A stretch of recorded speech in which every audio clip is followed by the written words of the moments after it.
Oke, materi kita mengenai hukum kolom. Hukum kolom ini menjelaskan mengenai gaya yang dihasilkan antar kedua muatan, entah gaya tarik-menarik atau gaya tolak-menolak, yang mana ada muatan positif atau negatif. Misalnya, apabila ada muatan positif dengan positif, akan menghasilkan gaya tolak-menolak. Apabila ada gaya positif dan negatif, akan menghasilkan gaya tarik-menarik. Nah, di sini hukum kolom secara umum pengertiannya menurut Charles Augustin Coulomb itu menjelaskan bahwa hukum kolom merupakan gaya tarik-menarik atau tolak-menolak yang dihasilkan oleh dua benda bermuatan listrik sebanding dengan masing-masing muatan benda dan berbanding terbalik dengan kuadrat jarak dua benda tersebut. Itu pengertian secara umum. Nah, di dalam hukum kolom ini pasti ada rumusnya dong. Nah, dari pengertiannya aja kita udah tahu. Hukum kolom adalah gaya tolak-menolak atau tarik-menarik. Jadi, untuk paling pertama yang kita cari di hukum kolom ini adalah gaya. Gaya itu disimbolkan dengan huruf F dan satuannya adalah Newton. Nah, bagian kedua dari rumus adalah konstanta. Konstanta itu disimbolkan dengan huruf K, nilainya itu tetap dan tidak berubah. Nilainya adalah 9 dikali 10 pangkat 9 N M kuadrat per C kuadrat. Bagian yang ketiga adalah muatan, karena tadi pengertiannya adalah gaya yang dihasilkan oleh dua benda bermuatan listrik. Oke, muatan disimbolkan dengan huruf Q1 dan Q2, karena di dalam hukum kolom kita melihat reaksi antar dua muatan.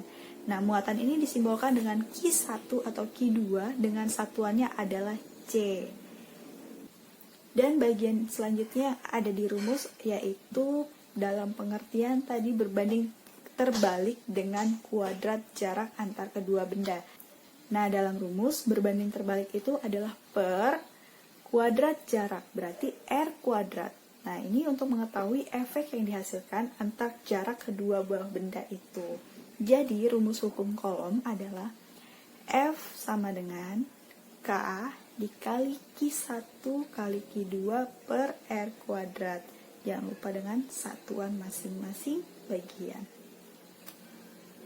Soal terdapat dua benda yang memiliki muatan listrik sejenis Q1 dan Q2 nilainya sama ya, 5 kali 10 min 4 kolom yang terpisah dengan jarak 5 cm. Perhatikan satuannya cm. Hitunglah besar gaya kolom di antara muatan tersebut. Kita masuk ke diketahui. Diketahui ini Q1 dan Q2, kita langsung tulis angkanya. Konstanta juga nilainya tetap. Nah, jarak itu tadi di rumus satuannya harusnya meter. Tapi kenapa di sini cm? Jadi kita harus rubah dari cm ke meter. Jadi 5 dibagi dengan 100 karena naik 2 tangga adalah 0,05 meter ya. Kita masuk di rumus nanti di R. Nah, sekarang kita masukin ke rumus F sama dengan K, Q1 Q2 per R kuadrat. Nah, masukin semua angka sesuai dengan rumus. Lalu tahap pertama yang kita hitung adalah angka pasti yang di depan angka 10 pangkat. Yaitu adalah angka 9, ada angka 5, 5, dan 5 kuadrat di sini ya. Di sini kita hitung dulu. 9-nya kita turunkan ke bawah. Baru 5 dikali 5 adalah 25, hasilnya di sini 25. 5 pangkat 2. Ini ada angka 2 di luar kurung ya. 5 pangkat 2 adalah 25. 25 sama 25 kita bisa coret. Hasilnya adalah tetap 9. Nah, sekarang gimana sih dengan angka pangkatnya? Pangkatnya kita hitung sendiri. Tadi kita udah tahu pasti angka utamanya itu adalah 9 ini ya. Nah, sekarang 10 pangkat 5 itu dapat dari mana, Kita masuk ke rumus, tetap ke rumus K Q1 Q2 per R kuadrat. Nah, ini ada angka 9, min 4 dapat dari mana? 9-nya itu dari 10 pangkat 9. Kita ambil angka 9-nya. Min 4 itu dari mana? Dari 5 kali 10 pangkat min 4. Min 4 kita ambil, di sebelahnya juga ada min 4. Nah, itu kita langsung pakai 9, min 4, min 4. Nah, di bawah itu ada min 2 pangkat 2. Dapat dari mana, Itu dari 10 pangkat min 2. Di luarnya ada angka 2 lagi kan. Jadi kita pakai min 2 dengan 2.